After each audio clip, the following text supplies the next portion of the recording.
I'm on a quest to make Fulham Europe's best club, and we enter season 5 with so much promise. Season 4 ended in heartbreak, missing out on a Premier League title on goal differential. And I would argue that we were the world's most informed team for the final 2 months of the year. If we can carry that over to the Premier League this year, then we are going to be unstoppable. A round of 16 exit in heartbreaking fashion to Real Madrid in the Champions League, and an FA Cup title in our trophy cabinet. We enter this season with the goal of ending it all this year, of making Fulham Europe's best club this season. But there is some serious work to get done in the transfer window. Let's get busy. And the brilliant thing about doing so well in all competitions last year is that we have a gargantuan transfer budget, £158 million. And I intend on making that work for us. And as we look at our insane side, most of you guys would know who I'm probably going to look to upgrade, and that is going to be in between the sticks. Bernd Leno, 36 years of age, starting to decrease in overall. Our team has gone beyond it. I want to get one of the world's best goalkeepers. There is an argument as well to upgrade Rodrigo Muniz. I feel like we've had this conversation every year of the career mode, but he was on fire last year. He got, what, 27 goals in all competitions? I'm not going to say no right away to upgrading at the striker role, but right now I'm not going to go in for it as priority 1. Also from the loan department, we've had Vuskovic, Huijsen, and Rafael Nel all return from their loan moves. They are all looking pretty damn good at the moment. So in terms of players that I've put on the transfer list, I have thrown up Bernd Leno. I could make him a solid backup, but I would still rather just develop Rome Jaden Owusu-Aduru. Jorge Cuenca is going up on the transfer list. We've got Kilman as the backup, and I'm going to allow Huijsen to come in and play that other backup centre-back role. Luka Vuskovic, I'm going to look for another loan move for the Croatian. Of course, Pedro Lima is still loaned out at Montpellier. Hopefully a good season for him. I'm very comfortable though with Max Aarons as our backup right back. I have loan listed Sebastian Frey. Some people did raise a good point saying I could convert him to a right midfielder and use him as a backup to Traore. And Traore is going down in overall. He is retiring at the end of the season, but his play hasn't deteriorated on the park. He has been unbelievable as a super sub. So I feel like we give him one more good year as being the super sub. If he is stinking it up come January, then maybe I look to convert Fry, bring him back, or get an upgraded backup. But for now, Traore's been so reliable, no matter what age or overall. Samuel Blake is going to get loan listed as well, though. Ollie Sanderson, I'm putting him on the transfer list. I am not going to be loan listing Rafael Nel this season. I'm going to use him as a backup striker. Taremi, use him on the odd occasion, but I don't intend on using him that often. And then Rodrigo Muniz, so damn good. I did not expect to be contending for a Champions League title and having him still as our starting striker. And I think the board knows that we can be a contender this year in the Champions League. Our objective from the board is to reach the Champions League final. Bernd Leno, not too pumped about having to leave the club. He's been such a good player for us, the captain of the club at the moment, but we just need to move forward for the future. I'm looking at options. I don't want him sitting on the bench to round out his career either. And immediately we get 3 offers to start the window. An offer from Bayern Munich for Wilfried Singo. Not a chance in the world. I'm blocking that. We could get 114 mil, which is insane, but I love using Singo. Stoke City coming in for Samuel Blake, which I'm a huge fan of. We will go for a 1-year loan. And Boa Vista coming in here for Josh King. Unfortunately, King, I haven't been giving him crazy game time. I would definitely be down to loan him out, but he wants to leave the club on a permanent transfer, and I cannot get him off the transfer list. So honestly, I think this guy's going to be a freak of nature in real life. It just hasn't panned out in this career mode. He's running out of contract at the end of this season. I say we just cash in, sell him to Boa Vista, and give him a new lease on life. When it comes to goalkeepers, though, I have shortlisted every goalkeeper in the world that falls under the world's best. I'm talking about 10 to 15 goalkeepers from every league. I've gone through every league in the world to see who's rated what. And this is the list that we have. All of these guys are some of the world's best goalkeepers. Some older than others, some younger than others, different levels of overall, but all guys who are going to be crazy upgrades, either in the long term or both the short term. Now, might be controversial, but the first man I'm going to remove from contention is one of the highest rated on this list. Gregor Kobel. He is absolutely shocking in game. I do not enjoy using him in game this year. Every time I've used him in a rebuild or something similar, he has let in a stupid amount of silly goals. So Gregor Kobel will not be coming to Fulham. And honestly, when I look at it this way and I go the highest rated to the lowest rated, The man that I'm on right now is the one I want. I want the world's highest goalkeeper. I want the world's best goalkeeper. And the best thing about it, Donnarumma doesn't have long on his contract left at PSG. So with a market value of 76 mil, our chief executive says we might be able to get him for 62. That just seems like a no-brainer. Let's go and see if we can get Gianluigi Donnarumma from PSG. I have not used this guy in a career mode or a rebuild of any sort for a long time, I believe. So I would love to use him here. 64 million pounds. Hopefully they don't walk out of the room. They say 67.4. Beautiful. All right, my chief executive wasn't telling me fibs. I'll say 64.4. Come on, Luis Enrique. He accepts it. That is a brilliant start to season number 5. Let's get this done nice and early. Are we going to have our new goalkeeper early in the first few moments of season number 5? 3 years, no release clause. How much you want, mate? Just say the wage. Just say the number. I'm going to offer him a lot because we are saving so much money on the transfer fee.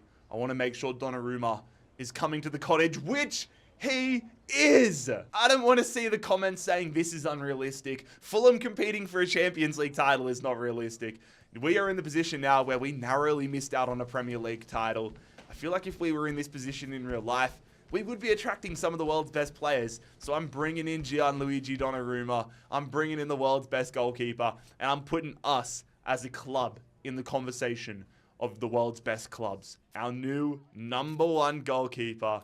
He looks good in the kit. Gianluigi Donnarumma, a Fulham FC player. And to pay the price that we have, it makes sense, fellas. It makes sense. So I will now take all of these guys off the shortlist. Thank you for your consideration, fellas. Millwall are also going to enter the conversation for Joshua King. I'm going to accept that one. Hull City want to get Samuel Blake. I'm going to let them. They can have him. Only 23 offered from Lille here for Rodrigo Muniz. They've offered a mediocre player in return as well. What? We could get around 69 million for Muniz, which honestly, if a club offers us close to 70 mil for Rodrigo Muniz, I think I would be silly not to at least consider it. But for now, Lille's offer is pathetic. Manchester United coming in for Bernd Leno. Do I want to give Bernd Leno to one of our Premier League rivals? I don't think I do. I'm going to reject that from Manchester United. And Real Madrid, we could get 104 million pounds for Anthony Robinson. He's up to 87 overall. They want to offer us Fran Garcia, but I want Anthony Robinson to be here when we win a Champions League title. Honestly, now that Leno's going, I think I'm going to give him the captain's armband. Roma come in for Luka Vuskovic, but I want him to go somewhere where he's probably going to get a little more game time than Roma. And Stoke are cool with 1 year for Samuel Blake. You know what, fellas? I'm giving it to Anthony Robinson here. I'm giving him the captain's armband. Moriense coming in for Ollie Sanderson. I will accept that. And Man City come in for Sebastian Fry. That probably says something about how good this kid could be. But again, I want him to go somewhere where he's going to get game time. He is going to rot away on the bench at Man City. And Josh King, looks like we're finally separating with him. I would be devastated if this happened in real life, but in this career mode, it just makes sense. A fresh opportunity before his career rots away. He heads to South London, heading to Millwall. Another club coming in for Ollie Sanderson, Sparta Rotterdam. I will accept that. Hull City, they're cool with a year-long loan for Samuel Blake, so we'll let Stoke and Hull battle it out. And Lyon come in for Luka Vuskovic. He's more likely to get game time at Lyon, so I will counter with the 1 year loan. So with Ryan Sessegnon walking away on a free transfer, he ended up at Sevilla, so I'm glad he didn't just live on free agency for the rest of his career. But we need a backup left back. And so I have shortlisted 4 players right now. Alfie Doherty, Ellis Drew, a regen from Sunderland, Sergio Gomez, and Josh Doig. But for me, the one that is the most appealing is Josh Doig. Look at those stats. I mean, he's basically a left midfielder in disguise, which is exactly what I thrive with my left and right back. Somebody that can play assists in, but can also do a shift at the left back role. Also has 68 shooting, which is class. I know Sergio Gomez has slightly better shooting, but the pace is just a little lower than I would have hoped, whereas Josh Doig looks absolutely rapid and so well-rounded. So let's see if we can bring the Scotsman in here from Union Berlin. Now, unlike Donnarumma, the chief executive says we're going to have to offer over his market value, so that's exactly what I'm going to do. I'm going to offer 15.5, which was the minimum the chief executive suggested. I just don't want Union Berlin's manager to walk out of the room. He wants Stroikens you can get your hands off him. Removing him. I'm just going right back again with the 15.5. What are they going to say this time? They will accept it. Come on, let's get Doig in before the Super Cup game, or the FA Community Shield, rather. See if we can get Doig in. Also, is Doig the correct pronunciation, or is it Doig? I might have to look that up if I'm going to bring him in.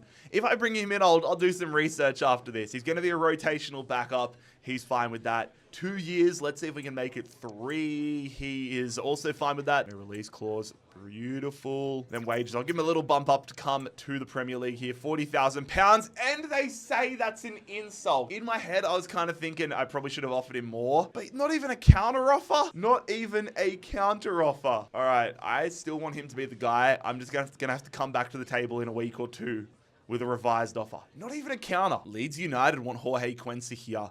That would be a pretty natural transition. I want to see if I can get 8.5 though for him. I know I'm pinching pennies when I have almost 100 mil in the bank, but we might come down to it where we need an extra £800,000 or so. And Leeds United, Red Bull Leeds are fine with that. Okay, this is what I can get around. Sebastian Fry, 2 years directly at Wolverhampton. Perfect. He'll probably get game time there. But Samuel Blake will be leaving. Is he going to Hull or is he going to go to Stoke? I assume Stoke. Yep. Stoke were first in, best dressed. Samuel Blake, a year at Stoke. Everton come in for Jorge Cuenca, but I'm just going to deal with that 8.5. Brighton, the latest team to come in for Sebastian Fry, but I want to let him go to Wolves. That was a good offer. Leon a call with Vuskovic. Perfect. We're making things happen right now, lads. I mean, if all of these go through, Bernd Leno will only be the only player that we have on our transfer list still to sell. And it is the team that we absolutely demolished on the final day of last season. There is no surprise that they need a goalkeeper for themselves. Bernd Leno, Leicester City. He's going to follow the Mark Schwarzer pipeline. I'm going to accept that one. An offer that I will absolutely not be accepting, though, is to Brentford. Now, it would have been hilarious if they offered us Fabio Carvalho, but there is not a chance under God's green earth that I'm sending Bernd Leno to Brentford. Jorge Cuenca will be heading to Elland Road, the deal to send him to Leeds United over the line. And Sebastian Fry is heading to Wolves for 2 years. I am so excited to see how he develops. Another offer in here for Ollie Sanderson. The other two have been rejected. Maybe his wages are too high, but I'm just going to accept it and see if it can happen. If not, might use him honestly as a third string and get rid of Taremi. I'm not sure yet. And Chelsea are coming in for Rodrigo Muniz, £45.2 million. That ain't happening. Luka Vuskovic, another year, another loan move for the Croatian off to Lyon. And quite upsettingly, it had to be done, but we are saying goodbye to one of the legends of this career mode series, Bernd Leno. I cannot thank him enough for his service, but it is just a natural time to say goodbye. Let him get some more game time in the remainder of his career. It helps us go to the next level, develop Roma Wosu. Bernd Leno heading to Leicester City. This just feels like a very natural fit. £10 million. It's time for us to try going in for Josh Doig again here, though. Let's see how round 2 goes. £15.5 million gets accepted by Union Berlin again. Okay, this time they have put it all forward to us, which I'm grateful for. It's a little bit more, especially with the additional fees that I would have hoped for, but let's just get this one over the line. We've got so much money in our back pocket. Let's accept this one and get the Scotsman into our club as a perfect super sub left back option. Josh fits our play style down to a T, so I'm very excited to have the Scotsman at the cottage and back in the United Kingdom. I mean, he's originally in Serie A right now, isn't he? They've given us an A. Come on now. And so that leaves us with £90 million still in our transfer budget. We have an absolute war chest. And it's going to be very interesting to see how the season starts to figure out what we do with that remaining money. We have received a transfer offer for Rafael Nell, but I think this is the year where I use him as a backup striker. No more sending him off on loan. I reckon we give him a bit of an opportunity. And another offer fell through for Ollie Sanderson, which is frustrating. Manchester United are trying to take all of our scraps. Jack Rudoni, he's a valuable backup player in the midfield. He can play anywhere in our midfield. I'm rejecting the loan, but Arsenal coming in for Harvey Elliott, £61 million. Harvey Elliott really had an up and down last year. He really had an up and down season. Some days I thought he was absolutely unbelievable. Others, he went missing. I'm not going to say that I'm selling Harvey Elliott, but I'm just saying he might be on fraud watch. I'm going to give him the first half of the season, but Arsenal, maybe come calling in January. Somebody that is absolutely not on fraud watch is Jarrad Branthwaite. Barcelona come in for him. They offer us Ferran Torres, which is a big name player, but Branthwaite's going nowhere. Holy hell, 104 million pounds offered to Nico Ravella. But again, there is not any money in the world that would make me want to sell Ravella. He's so underrated. Like, a lot of the good stuff that he does for our club, you guys don't see in the highlights because it's not the sexy work. It's not the highlight work. It's a big tackle in the midfield. It's the pass before an assist. Nico Ravella is so damn strong. I'm blocking offers for like half our squad. Essentially, the way to look at it is if I get an offer and I block an offer for somebody immediately, it means I have no intentions of ever selling them. But if I receive an offer for a player and I don't block, it means I might be tempted for the right price or a bad run of form. Just a little thing to remember. Like right now, what is Wolverhampton doing? They have so much money. They've offered us £86 million for Quinton Timber, but he was arguably our best player last year. This is the quickest block in human history. But it is now time for some early season silverware. An opportunity to get some early season silverware. The FA Community Shield. We're versing the team that beat us in the Premier League title race last year. Fulham versus Manchester City at Wembley Stadium. Here we go. Wembley Stadium was a happy hunting ground for us last season, so I'm hoping that continues. Gianluigi Donnarumma making his debut for Fulham as well. I am pumped to see how he performs. But here we go, fellas. With this kick from Rodrigo Muniz, Season 5 is officially underway. Go on. Sancho, get it back to Muniz. Muniz! Oh, it's a big block, Pavard. That would have been a great start to the year. Oh, Donnarumma! His first save as a Fulham player shows what we paid all that money for him.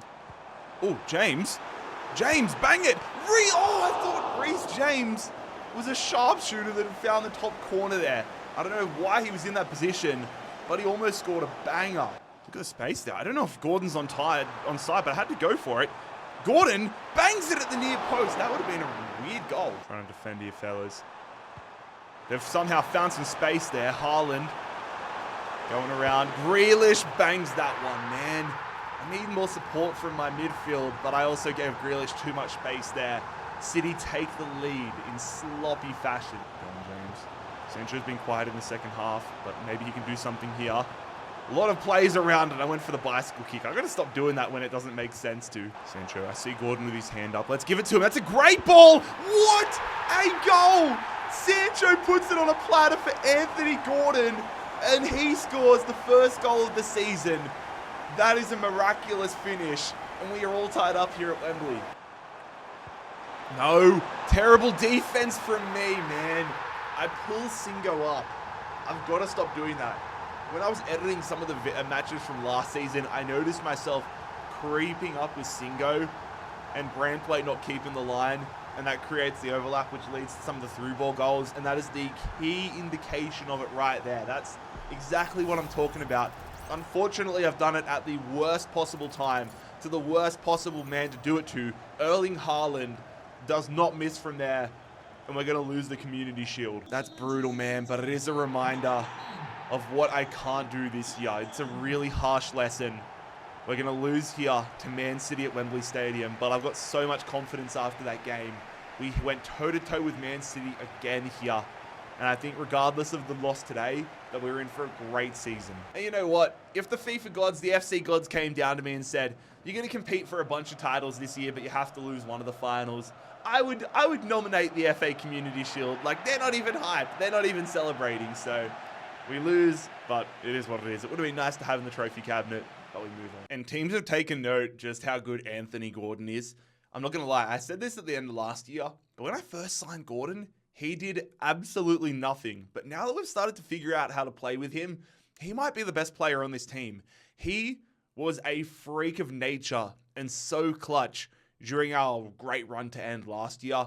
And I'm so excited to see how he starts this 5th year. But it is now time to begin our Premier League campaign away at Selhurst Park, taking on Crystal Palace. And a massive short-term goal of mine to start this year is to start the season strong. I do not want us playing catch-up for the second half of the season. I want us leading the league from day one and never relinquishing it. And that means not letting Palace get a shot off within the first 4 minutes like that. They get the shot off Donnarumma. He's been put to work early here. That's his first save as a Premier League goalkeeper. Oh my God. Oh my God. They've passed that one into the back of the net. Palace are all over us right now. This is a shocking start. That was so slow of a finish from Mateta, though. Sancho just holding it up. We need to get ourselves back into this one. Gordon, we got lucky there. We're going to go back, though. Muniz, Rodrigo Muniz. There we go. We're all tied up. We've been shocking in the opening half an hour, but our first attacking rendezvous results in a goal. Turned over cheaply there by Palace. I'm putting it in first time. Muniz! Oh, if we got a better connection on that, we would have been 2-1 up. I don't even know how we got there first. I'm going to go here trying to get the 1-2 with Harvey Elliott. Sliding it. Harvey Elliott, that's a great ball, and that is a great finish. Let's go celebrate with the traveling fans. It has been a frustrating start to the second half, but on the opening day of the Premier League season, Rodrigo Muniz has got himself a brace. Come on. Let's keep it pouring on. Gordon, back, going. Sancho, I stuffed all the momentum there. We might get another bite of the cherry. Muniz, Sancho, shoots it. Oh, forces a great save on what was not a great shooting angle. Elliott going back to Reece James, and Reece James almost scored last game against Man City, but now he makes it a 3-1 scoreline as we take control comfortably at Selhurst Park. We're making a triple substitution here. Rodrigo Muniz coming off, Rafael Nell, Max Aarons, and Josh Doig making his debut. Let's not let them get another goal there. Mateta offside. Donnarumma made that save so much more spectacular than it needed to be. Maybe we can get something right at the death here. I mean, goal differential proved to be very crucial last year. The two substitutes trying to combine. Elliott can't get there. Come on, let me have a long shot. Bang! Oh, I hit circle, but nothing comes of it. But opening day of the Premier League season started very concerningly, but we turn it on here in the second half, and we are going to start our season with a victory. Like I said, fellas, I don't want to leave this position all season long. But that is how we are going to conclude the opening episode of season number 5 of the Fulham Career Mode series. A lot of money in our back pocket, but zero clue on what to do with it. But if you guys enjoyed today's episode, make sure you click here to subscribe and click here to check out the full series playlist.